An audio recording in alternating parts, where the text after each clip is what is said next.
ओम गणेशाय नमः। ओम नमः शिवाय। मैं निखिल ज्योतिष आचार्य आप सभी का मेरे चैनल पर पुनः स्वागत करता हूं। आशा करता हूं कि आप सभी स्वस्थ होंगे। महादेव की कृपा आप सभी पर सदैव बनी रहे। ये वीडियो कन्या यानी कि वर्गों के लिए बहुत विशेष है, क्योंकि वीडियो है 29 सितंबर से 5 अक्टूबर 2025 के साप्ताहिक राशिफल के बारे में। कैसा रहेगा आने वाला सप्ताह कन्या के लिए। जो मेरा साप्ताहिक राशिफल होता है वो प्रमुखतः चंद्रमा और उनकी गति पर आधारित होता है। चंद्रमा एक बहुत विशेष ग्रह है, उनकी विशेषताएं तो बहुत हैं, लेकिन जब हम साप्ताहिक राशिफल की बात करते हैं तो पहला तो उनकी तेज गति, दूसरा उनका मन का कारक होना, और तीसरा उनकी एक क्वालिटी की वह जिस भी भाव, जिस भी राशि, जिस भी ग्रह के साथ संबंध संपर्क कायम करते हैं उन सब चीज़ों को बहुत एक्टिवेट कर देते हैं। इस क्वालिटी के कारण या ये जो चंद्रमा का स्वभाव है इसके कारण जो हमारा डे टू डे एक्टिविटीज़ है उस पर बहुत इम्पैक्ट पड़ता है। हमारा विचार, हमारे सोचने का तरीका, हमारे मूड्स, ये सारे कहीं ना कहीं चंद्रमा के गोचर से बहुत अफेक्टेड होते हैं। तो इसको समझने के लिए ही साप्ताहिक राशिफल विशेष है। हमारा जीवन एक अंधकार स्वरूप का है, अंधकारमय है, तो इसमें ज्योतिष एक मात्र विद्या है जो हमें थोड़ी गाइडेंस दे सकती है। भले ही ये जो राशिफल होते हैं वो सामान्य आधार पर दिए जाएं, लेकिन एक जनरल गाइडेंस के लिए बहुउपयोगी होते हैं। यदि आपकी लग्न राशि या चंद्र राशि कन्या है, दोनों ही गाइडेंस के लिए इस राशिफल को देख सकते हैं। जहाँ से आपको ज़्यादा सूट और रिलेट करता है वहाँ से इसको ऑब्जर्व कीजिए। व्यक्तिगत तौर पे मेरा मानना है लग्न से देखेंगे तो अच्छा, इनकेस नहीं पता तो चंद्र राशि से भी इसको देख सकते हैं। शुरू करते हैं। चंद्रमा आपके चौथे भाव में आ जाएंगे, यानी कि धनु में। ये होगा 24 तारीख को सुबह 4 बजे के आसपास, और 29 सितंबर को सुबह 4 बजे के आसपास, और 1 अक्टूबर को दिन के 3 बजे के आसपास तक चंद्रमा यहीं पर गोचर करेंगे। चंद्रमा का चौथे घर में आना एक प्रकार से बहुत ज़्यादा अच्छा नहीं माना जाता। यहाँ पे कारको भावना शायद दोष भी लगता है। अच्छी चीज़ों की पहले बात कर लेते हैं। वो लाभ स्थान के स्वामी है, चौथे घर में आए हैं। घर में पैसा आएगा, बरकत होती है, घर में प्रॉपर्टी खरीदने के लिए अच्छा टाइम होता है। गुरु की दृष्टि है और गजकेसरी योग बन रहा है, और ये खुद गुरु की राशि है, चौथा भाव, तो ये फिर से प्रॉपर्टी, वाहन आदि खरीदने के लिए अच्छा टाइम है। करियर में थोड़ा रिकॉग्निशन मिल सकता है, बिजनेस में लाभ हो सकता है क्योंकि सप्तमेश है गुरु।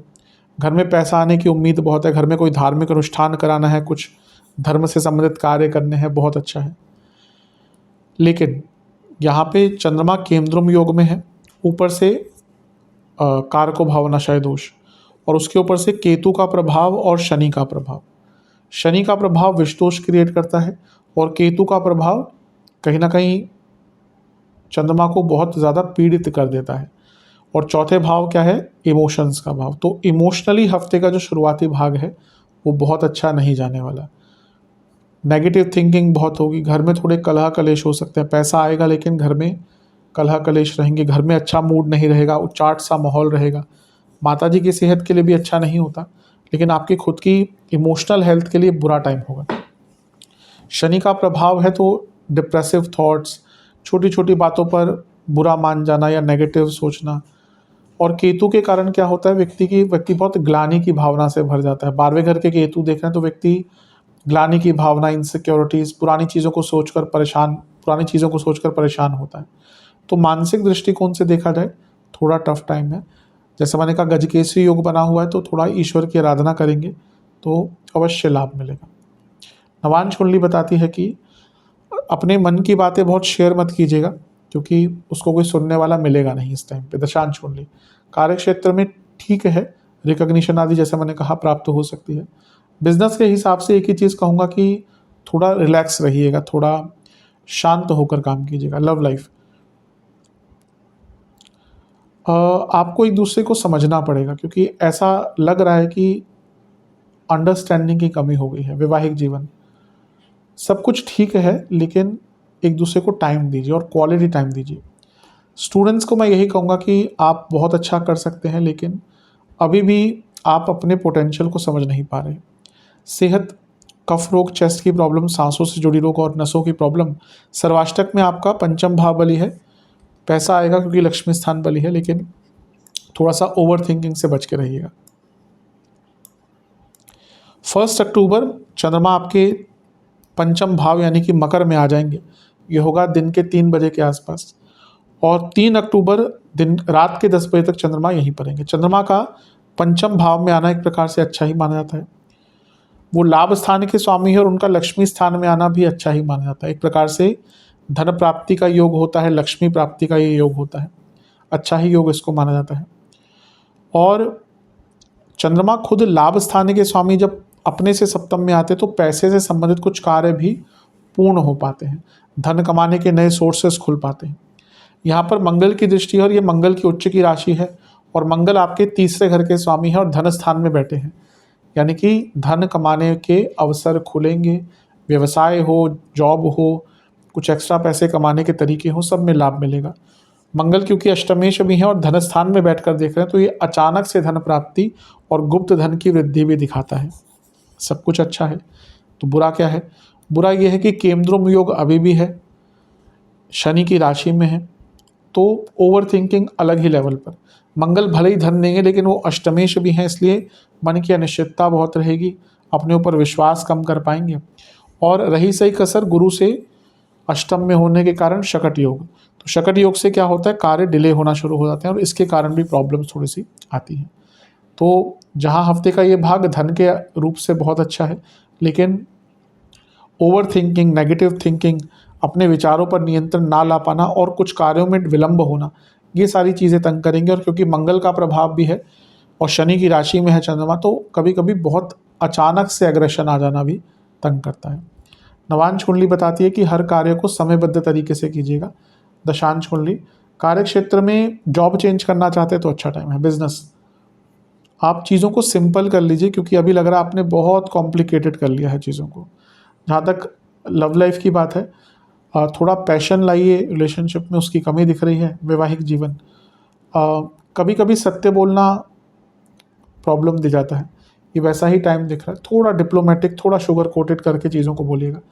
स्टूडेंट्स, ये टाइम है, अगर आपका कोई एग्ज़ाम वगैरह नहीं तो शांत बैठकर थोड़ा आत्ममंथन कीजिए, थोड़ा देखिए कि किस प्रकार से जीवन चल रहा है और आपकी तैयारी किस प्रकार की, यानी कि आत्ममंथन के लिए बहुत अच्छा समय है।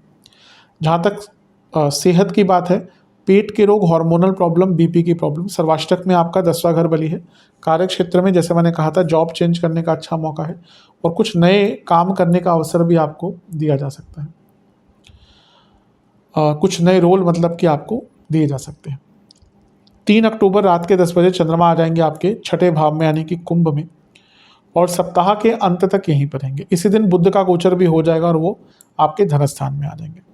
चंद्रमा का छठे भाव में आना मिश्रित माना जाता है।